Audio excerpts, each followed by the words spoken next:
رائے بنانے سے پہلے وقت لگائیں۔ بدگمانی سے پہلے اپنے گمان کی بنیادوں کو چیک کریں۔ یہ بات بہت آسانی سے سمجھ میں آئے گی جب میں آپ کو ایک چھوٹا سا واقعہ سناؤں گا۔ 4 بچے اپنے باپ کے ساتھ ایک ٹرین کے ڈبے میں سوار ہوئے۔ بچے تو بچے ہوتے ہیں، وہ ادھر ادھر بکھر کر ڈبے میں بیٹھ گئے اور ان کا باپ کھڑکی کے قریب جا کر خاموشی سے بیٹھ گیا اور کھڑکی سے باہر نظارہ کرنے لگا۔ بچے کیا تھے، آفت کے پرکالے تھے۔ کوئی سیٹ کے اوپر چڑھے تو کوئی برتھ کے اوپر چڑھے، تو کوئی کسی مسافر کی ٹوپی کو چھیڑے تو کوئی کسی مسافر کے ہاتھ میں پکڑے ہوئے اخبار کو چھیڑے۔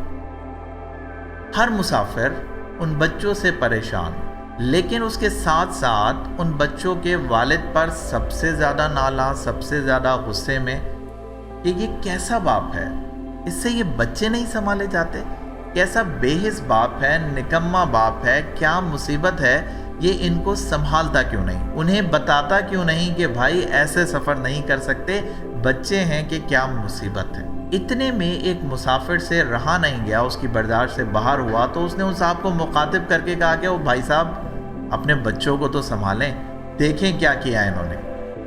ان بھائی صاحب نے یوں آنکھیں اوپر کریں، اس مسافر کو دیکھا اور پھر دوبارہ کھڑکی سے باہر دیکھنے لگے۔ ایسے میں تو وہ صاحب اور تلملا گئے۔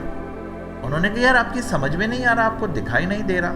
ایک مرتبہ پھر کہا کہ دکھائی نہیں دے رہا ہے کہ یہ بچے کر کیا رہے ہیں، سمجھ میں نہیں آتا تمہیں؟ اب کی مرتبہ اس آدمی نے اس مسافر کی طرف دیکھا اور دھیمے لہجے میں کہا کہ ہاں واقعی مجھے سمجھ میں نہیں آ رہا، ابھی کچھ ہی دیر پہلے مجھے ان کی ماں کے مرنے کی خبر ملی ہے، واقعی مجھے نہیں سمجھ میں آ رہا، میں ان بچوں کو لے کر اسی طرف جا رہا ہوں، لیکن مجھے نہیں سمجھ میں آ رہا میں یہ بات انہیں کیسے بتاؤں۔ بس اتنا سننا تھا کہ ڈبے میں موجود سارے مسافروں کا طریقہ بدل گیا۔ اب کوئی بچے کی طرف ہمدردی سے دیکھے، کوئی کسی بچے کو پیار کرے، کوئی کسی بچے کو گود میں بٹھائے اور کوئی اس مسافر سے ہمدردی کا اظہار کرے۔ 1-2 مسافر تو ایسے بھی تھے کہ جن کی آنکھوں میں نمی آ گئی تھی۔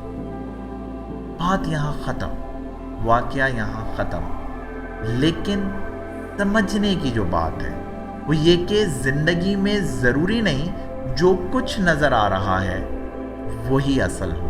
بہت سے حقائق وہ ہوتے ہیں جو دکھائی نہیں دیتے، جو نظر نہیں آتے۔ یاد رکھیں، رائے بنانے میں وقت لگائیں۔ بدگمانی سے پہلے، فیصلہ کرنے سے پہلے ایک مرتبہ ضرور سوچیں۔